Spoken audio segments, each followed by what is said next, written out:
नमस्कार, मेरा नाम है सत्संग। हरियाणा टॉक्स के खास मुद्दे में आज आपका स्वागत है। नमस्कार, मेरा नाम है ओपी वशिष्ठ।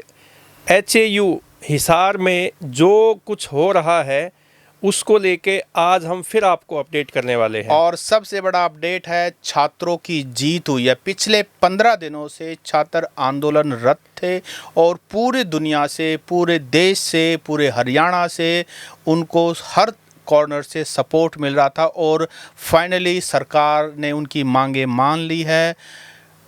और जो VC जिद पर अड़े थे और जिनके इशारे पे छात्रों पे लट पड़े थे उनको आखिरकार लंबी छुट्टी पर भेज दिया है। चौधरी चरण सिंह विश्वविद्यालय के vice chancellor doctor BR Kamboj को लंबी छुट्टी पर भेज दिया गया है और ये छात्रों की पहली बड़ी जीत कही जा सकती है। वैसे छात्रों के समर्थन में 60 से अधिक संगठन समर्थन दे चुके थे और किसानों ने ट्रैक्टर लेकर हिसार पहुंचने का ऐलान भी कर दिया था। तो ओपी जी देखिए, ये बीजेपी सरकार है। आपको याद होगा किसान आंदोलन में भी ये कहा जा रहा था कि ये भाजपा सरकार है, पीछे नहीं हटती, एक बार जो फैसला ले लिया उस फैसले पर अडिग रहती है। लेकिन 13 महीने बाद किसानों के दबाव में फैसला वापस लिया। ऐसा नहीं है कि एक बार फैसला ले लिया उसके बाद फैसले पे अडिग रहते हैं सरकार, ऐसा नहीं है। बहुत बार ऐसा है कि सरकार ने ऐलान किया, फैसला लिया और उसको वापस लेना पड़ा। बेसिकली इसके पीछे कारण है कि जो ये फैसला लिया है डॉक्टर BR कंबोज को, जो कि अपने आप में कंट्रोवर्शियल वाइस चांसलर हैं, उनको लंबी छुट्टी पर भेजने का निर्णय लिया, वो भी 15 दिनों बाद। उसके पीछे बहुत बड़ा कारण, उसके पीछे सबसे नंबर 1 रीज़न है कि 2 दिन पहले ही छात्रों ने अल्टीमेटम दिया था कि 27 जून को हम पूरी यूनिवर्सिटी को बंद करेंगे, सभी गेटों को बंद करेंगे। उधर से किसान नेता राकेश टिकैत ने भी कह दिया था कि छात्रों के साथ इसी तरीके से अन्याय होता रहा तो हम पूरे देश से ट्रैक्टर लेके वहाँ पहुँच जाएंगे। और किसानों ने तो वाकई में बहुत बड़ा सपोर्ट है। जब से किसानों की एंट्री हुई है तो तब से जो ना पंजे पाट गए हैं बीजेपी सरकार के। यूपी में जैसे बाबा जी का बिल्डोजर नहीं है ऐसे ही हरियाणा पंजाब में किसानों के ट्रैक्टर से है ना सरकार के पंजे उखड़ जाते हैं। दूसरा कारण जो है ना, सरकार पे बार बार दबाव यही बनाया जा रहा था कि आप इसको बर्खास्त कीजिए, टर्मिनेट कीजिए। लेकिन सरकार ने एक बीच का रास्ता निकालते हुए एक लंबे अवकाश पर इसको भेज दिया। यानी कि ऐसा ये तरीका है कि एक तरह से छात्रों की बात भी मानेगी और सरकार की भी फेस सेविंग होगी। ये एक दूसरा इसमें बीच का रास्ता है। इसमें ना सत्संग जी, ये बीच का रास्ता नहीं है। इसमें सीधे सीधे सरकार ने उसको बर्खास्त ही किया है एक तरीके से। मैं आपको बता दूं, इसके पीछे रीज़न ये था कि अगर इनको बर्खास्त कर दिया VC को तो छात्रों को एकदम से ना बड़ा वो मिलेगा, मजबूती मिलेगी और पूरे देश में मैसेज आएगा कि आंदोलन का जो रास्ता है वही जीत का रास्ता है। तो सरकार ने अब इनको ये जो BR कंबोज है वाइस चांसलर, वापस यूनिवर्सिटी में नहीं लेके आने वाले। ये सच्चाई है। लेकिन इससे उनकी फेस सेविंग जरूर हो गई कि देखो, एक तो स्टेटमेंट ये आते कि सरकार ने डॉक्टर BR कंबोज को बर्खास्त किया, एक स्टेटमेंट ये आती है, और एक लंबी छुट्टी पर भेज दिया। तो वही ना, बात वही है, बात तो सेम ही है। वही मैं बात शब्दों का खेल है, बात वही है। ये वापिस HAU में इनको कोई घुसने नहीं देगा, छात्र भी नहीं घुसने देंगे अब। क्योंकि देखो, एक बार जब माइंड सेट हो जाता है ना, एक बार छवि बन जाती है कि भाई ये छात्र विरोधी है, इन्होंने छात्रों पर लठ बरसवाए हैं, ये स्टूडेंट की जो हायर एजुकेशन है उसके पक्ष में नहीं है, जबकि वाइस चांसलर का काम तो हायर एजुकेशन देना है। वंचित बच्चे जो शिक्षा ग्रहण नहीं कर पाते फाइनेंशियली या किसी भी कारण से, उनको विश्वविद्यालय तक पहुंचाना होता है, लेके आना होता है। और एक कारण है कि अभी क्योंकि उनको लंबी छुट्टी पर भेज दिया गया, यूनिवर्सिटी तो चलेगी, और यूनिवर्सिटी चलेगी तो इंटरिम किसी एक ऐसे व्यक्ति को VC लगाएंगे जो धीरे धीरे सारे मामले को शांत कर दे, क्योंकि इस मामले को शांत करना बहुत ज़रूरी है। बहुत ज़्यादा तूल पकड़ गया है ये मामला, तो सरकार के लिए बड़ी मुश्किल हो गई है। नहीं, इसमें मुझे लग रहा है कि जो कार्यवाहक जो VC लगने वाले हैं वो कोई एजुकेशनिस्ट तो नहीं लगेंगे, ये तो लग रहा है। कोई किसी प्रशासनिक अधिकारी को, आईएएस ऑफिसर को ही यहाँ पे वाइस चांसलर का कार्यभार दिया जाएगा, क्योंकि प्रशासनिक अधिकारियों को अनुभव होता है किसी भी आंदोलन को, किसी भी परिस्थितियों को थोड़ा सा उसको मैनेज करने का आप कह लीजिए, या उनको काफ़ी ऐसी आंदोलन फेस करने का काफ़ी मौका मिलता है। वाइस चांसलर को तो क्या है कि 4 स्टूडेंटों ने नारेबाजी की, वही उनके लिए आंदोलन होते हैं। देखिए, वाइस चांसलर अगर अकेडमिशियन हो, जो वाकई में मेरिट पर पढ़ा है और ब्राइट स्कॉलर रहा है, फिर उन्होंने नौकरी पाई है, प्रोफेसर रहा है, तो वो स्टूडेंट की तरफ ही सोचेगा, क्योंकि वो खुद एक ब्राइट स्टूडेंट रहा है। एक ऐसे व्यक्ति को जिसका एकेडमिक से कोई लेना देना ही ना हो, ऐसे व्यक्ति को अगर आप बिठा देंगे, ऐसे निष्ठुर व्यक्ति को, तो वो तो वही करेगा तोते की तरह जो सरकार कहेगी। अगला एक कारण और भी है सर, जिसके कारण सरकार ने ये फैसला लिया है। वो कारण है किसानों का और छात्रों का एक ऐसा गठजोड़ बन चुका है, सरकार को हर हाल में इस गठजोड़ को तोड़ना है। अब देखिए, छात्रों को मना लिया गया है, छात्र दोबारा से अपने क्लासरूम में जाएंगे, एग्ज़ाम सारे काम होंगे। तो अब सरकार के लिए, अगर अब भी कोई किसान वगैरह कोई भी प्रोटेस्ट करते हैं, तो सरकार के लिए एक्शन लेना अब आसान हो गया है।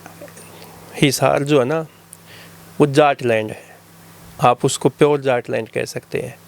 और वहाँ पे छात्रों को और किसानों का जो गठजोड़ आपने बात की है, वो मजबूत गठजोड़ बन गया था। अगर सरकार इसमें कोई, जैसे अब ये जो डिसीज़न लिया है, जो फैसला लिया है वाइस चांसलर को लंबी छुट्टी पे भेजने का, ये नहीं लेते तो 2 दिन बाद सरकार के भी हाथ से डोर छूट जाती, फिर काबू में आना मुश्किल हो सकता अगला कारण मैं यही बताने वाला था, बिल्कुल आपने एक्सप्लेन किया, क्योंकि ये जो जोन है ना हिसार वाला, पॉलिटिकली बहुत ही सेंसिटिव है, क्योंकि चौधरी भजनलाल जी यहाँ से, कुमारी शैलजा का भी गढ़ यही है, हालांकि वो सिरसा से एमपी है, दुष्यंत चौटाला भी यहाँ से, प्रभु वाला जो गांव है तो वो हिसार के अंदर है। तो यहाँ पर कुमारी शैलजा शुरू से ही बहुत एक्टिव है, विपक्ष बहुत एक्टिव है। तो कहीं ना कहीं सरकार जो है जाटों को एक संदेश देना चाहती है कि हम आपके साथ हैं, क्योंकि एक बात जो बार बार सुनने को मिल रही है ना, जिसको हैमर किया जा रहा है, वो ये है कि ये सरकार एंटी जाट है, और जो ये वीसी है ये एंटी जाट है। ऐसे आरोप हैं, ये हम नहीं कह रहे, ऐसे आरोप है, छात्रों के द्वारा आरोप लगाए जा रहे हैं। हमने जो कल वीडियो बनाई थी उसके अंदर भी कमेंट इस तरह के आए हुए हैं कि स्टूडेंट्स का आरोप है। तो सरकार कहीं ना कहीं मैसेज देना चाहती है, आखिरकार सरकार अपीजमेंट तो करती है। वहाँ पे ओपोजिशन जो है वो भी मजबूत है। जेपी जयप्रकाश वहाँ से सांसद है, बहुत ही दबंग, और ताऊ देवीलाल के वो तो ग्रीन ब्रिगेड वाले सांसद है वो। तो वो कहते हैं ना कि वो पीछे हटने वाले नहीं है। उधर से दुष्यंत चौटाला ने भी अपनी राजनीति दोबारा से चमकानी है, क्योंकि अब बिल्कुल धरातल पे पहुंच चुके हैं। दिग्विजय चौटाला के जो पीछे स्टेटमेंट आई थी वो बहुत कुछ कह रही थी। दिग्विजय चौटाला ने बहुत ही प्रखर और मतलब मूड में और प्रखर स्टैंड पे ये बातें कही है, जिसका काफ़ी मैसेज भी गया है, खासकर यूथ में गया है। गवर्नर से मिल के आए हैं। हाँ, और इनसो के वो लंबे समय तक राष्ट्रीय अध्यक्ष भी रहे हैं, स्टूडेंटों की राजनीति को समझते हैं। और राकेश टिकैत जो किसान नेता है, जिसकी एक आवाज़ पे देश के किसान एकदम से खड़े हो जाते हैं। हरियाणा में गुरनाम सिंह चढ़ूनी जो किसान नेता है, वो भी स्टैंड लेने वाले किसान नेता है। तो चारों तरफ से जो है ना, सरकार पे एक प्रेशर बनने लग गया था, कि काफ़ी प्रेशर हो ही गया था। और इसका मैसेज सिर्फ हिसार में नहीं, पास में भिवानी है, इधर रोहतक है, और सारा सोनीपत है, जींद है, सारा जींद है, सारा इलाके में एक मैसेज गया हुआ था कि सरकार दमन चक्कर चला रही है। तो एक सरकार कहीं ना कहीं ये मैसेज देना चाहती है कि हम आपके साथ हैं।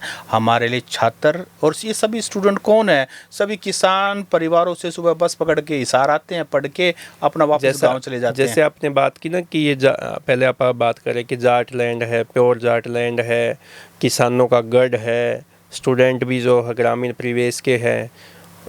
सरकार ने भी इन सब चीज़ों को ध्यान में रखते हुए जो शिक्षा मंत्री महिपाल सिंह ढांडा, उनको ये बागडोर सौंपी कि आप इस मामले को शांत कीजिए, सुलझाइए। सीएम नायब सिंह सैनी बहुत ही इस मामले में ना, वो समझते हैं चीज़ों को कि ये चीज़ें ख़राब होने वाली है, तो इसको समय रहते अगर नहीं संभाला गया तो सरकार के लिए भी मुसीबत हो जाएगी। लेकिन महिपाल ढांडा की एक बात है, वो कहीं ना कहीं जाटों को ये लगता है कि भाई बीजेपी में अगर कोई मंत्री है जाट मंत्री है। जाटों की मेर लेता है तो वो महिपाल टांडा की इमेज ऐसी है, अदरवाइज कोई स्टैंड नहीं लेता है। ये एक इमेज है उनकी। उनका जो एक नेचर है ना, व्यवहार है, नहीं व्यवहार है ना, वो दिखता भी है, झलकता है कि वो जाट है, गांव से जुड़ा हुआ है, गांव से है, किसान का बेटा है, वो उसके व्यवहार में भी, उनके व्यवहार में भी झलकता है। वो अलग बात है कि आरएसएस की ट्रेनिंग की उससे शाखा से निकल करके बने हैं। देखो वो अलग चीज़ है।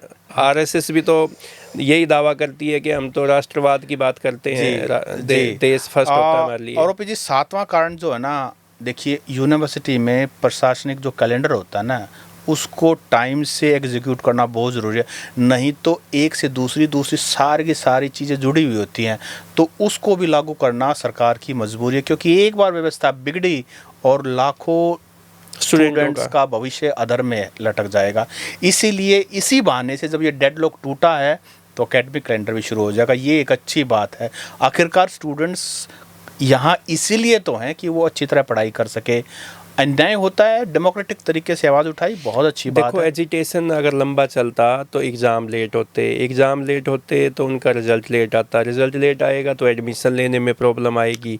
तो ये एक चेन बना होता है कि भाई आपको ये जो टाइम है ये एग्ज़ाम का है, उसके बाद ये रिज़ल्ट आउट करना होता है 3 दिन के बाद, उसके बाद फिर एडमिशन होने होते हैं, और फिर जो है अगली क्लासेस शुरू होती और है। सिर्फ इतना ही नहीं, यूनिवर्सिटी जो है नेशनल लेवल के टेस्ट देने होते हैं, बच्चों को टाइम से अपनी डिग्री ख़त्म करेंगे, एंट्रेंस के पेपर भरेंगे, इनको डिग्री जमा करानी है, यानी कि सारी व्यवस्था चौपट हो जाती है। एकेडमिक कैलेंडर अब शुरू हो सकेगा। लेकिन ये पूरा जो नुकसान है ना, ये होना स्टूडेंट का ही है, क्योंकि जो टीचर है, जो कर्मचारी है, उनकी तनख्वाह तो महीने में आराम से टन बचता है, मैसेज आएगा। अच्छा, एक और भी कारण है कि ये जो लाठीचार्ज हुआ था, ये देखा जाए तो एक आपराधिक जो है ना मामला है। अब अगर इसकी सही से जांच हो जाए तो इस पर जवाबदेही तय होगी, और जवाबदेही तय होगी तो आप ये मानिए हो सकता है कई लोगों को यूनिवर्सिटी प्रशासन में जेल की हवा खानी पड़ सकती है।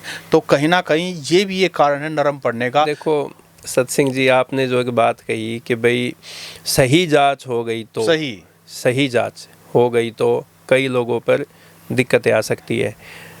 सही जांच होती कब है? आप ये बताइए, पूर्व मंत्री, खेल मंत्री जो संदीप सिंह थे, उन पे जो एलिगेशन लगे, कितने गंभीर एलिगेशन थे, क्या आज तक जांच निकल के आई है? पूर्व मुख्यमंत्री मनोहरलाल खट्टर ने क्या कहा था, आप बताइए ना। क्या मैं ये कह रहा हूँ, विधानसभा के अंदर पटल पे कहा था कि आरोप लगे हैं, हाँ, नहीं हटाऊंगा उनको तो क्या उन पे कांग्रेस पार्टी कोई एक्शन हुआ?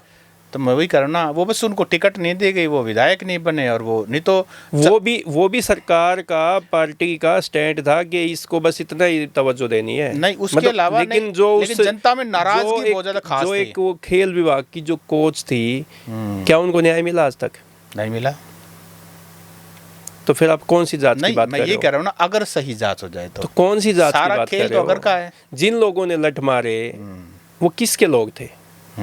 एक और भी बात है, जो अगला 8वां रीजन है ना, वेट एंड वॉच की। सरकार हरदम ये खेल खेलती है कि अभी मामला गर्म है, कोई बात नहीं, देखते हैं पहले। वेट एंड वॉच की पॉलिसी है, 6 महीने में, 8 महीने में मामला ठंडा हो जाएगा, उसके बाद इसको सॉल्व करना आसान हो जाएगा। तो एक वो बिल्कुल सही बात जो आपने कहा ना, ये लंबी छुट्टी पर नहीं भेजे, उनको हटा ही दिया है, परमानेंट गए वो तो। ये तो एक शब्दावली का, एक फेस सेविंग का, ये तो होता है कि डैमेज कंट्रोल करने का एक ऑप्शन होता है। सरकार सरकार कभी झुकते हुए अपने आप को नहीं दिखाएगी, ये एक तरीका। तो वेट एंड वॉच पॉलिसी भी सरकार अपना रही है। और ये बीआर कंबोज को मैसेज दे दिया गया होगा कि अब भाई, अब आपको ना लंबी छुट्टी का बहाना दे के हम दे रहे हैं, आप रिजाइन भेज देना थोड़े दिन के बाद, 2-4 महीने और भी है एक लास्ट कारण जो मैं, एक तरह से सरकार ने ये सारा मुद्दा हुआ, सारा कितना सरकार की छवि खराब हुई है, क्योंकि छवि बनाने में बहुत लंबा समय लगता है। सरकार ने एक तरह से सॉफ्ट वार्निंग बाकी विश्वविद्यालयों को हरियाणा में एक मैसेज दे दिया, अगर कहीं लॉ एंड ऑर्डर की स्थिति बिगड़ी, जैसे डॉक्टर बीआर कंबोज को हमने बाहर का रास्ता दिखाया है, वाइस चांसलर को एक सॉफ्ट मैसेज है, तुम्हारा नंबर भी आ सकता है। इसीलिए अपना काम ढंग से कीजिए, कुछ भी कीजिए, लॉ एंड ऑर्डर की स्थिति बनी रहनी चाहिए।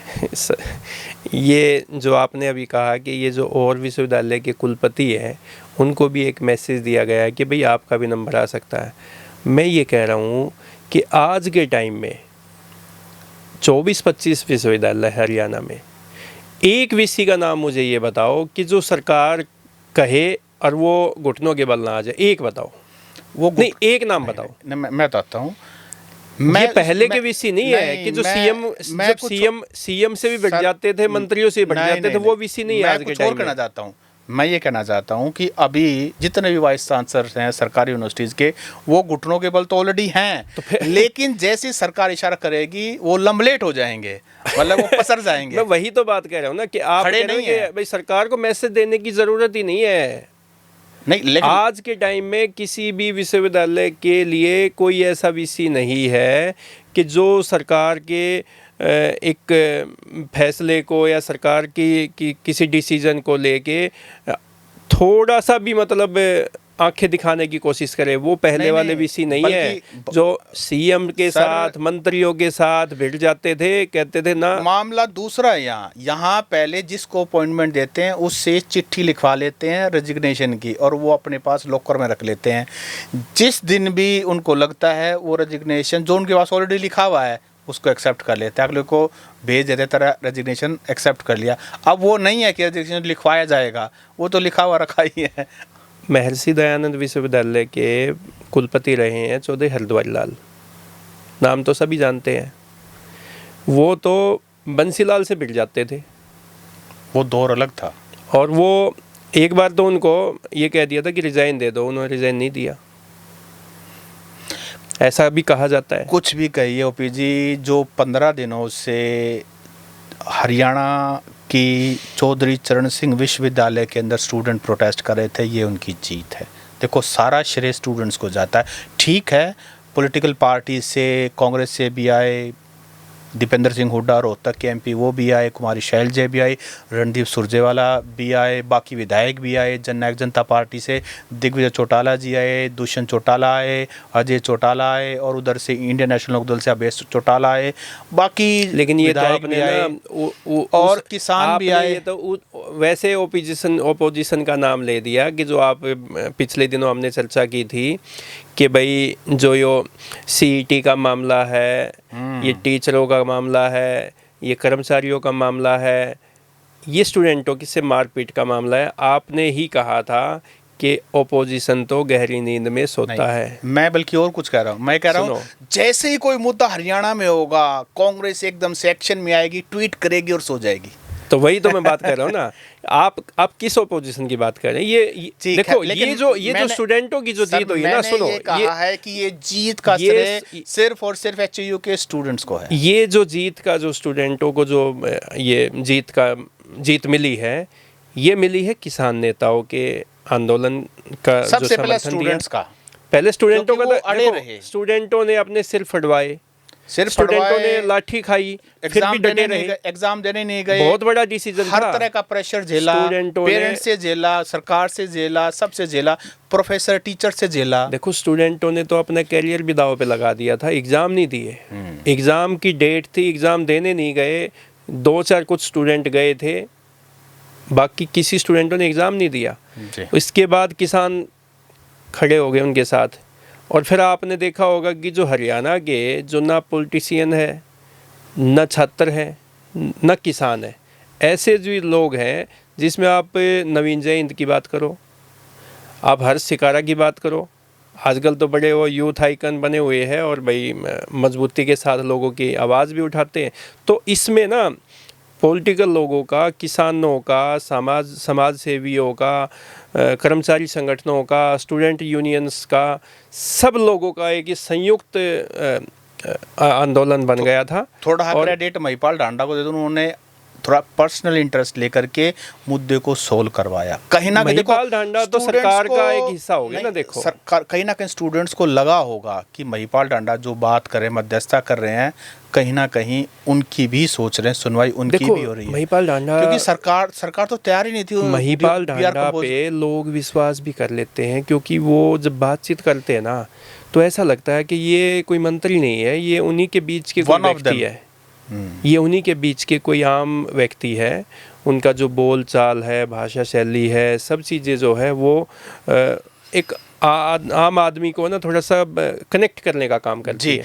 तो साथियों, हरियाणा एग्रीकल्चर यूनिवर्सिटी के छात्रों की बड़ी जीत हुई है, लेकिन ये शुरुआत है। अभी तो फैसला इस बात का भी होना है कि जिन एडमिनिस्ट्रेटिव ऑफिशियल्स ने हरियाणा एग्रीकल्चर यूनिवर्सिटी के लट चलवाए उनको क्या सज़ा मिलती है, और ये डॉक्टर BR कंबोज के कहने पे हुआ, उनकी नॉलेज में था नहीं था, पूरी जांच जो होगी उसके बाद क्या किसको क्या सज़ा मिलती है, बहुत कुछ अभी आना बाकी है। लेकिन ये कहा जा सकता है कि पहली जीत हो चुकी है। अब आगे क्या होता है ये समय बताएगा।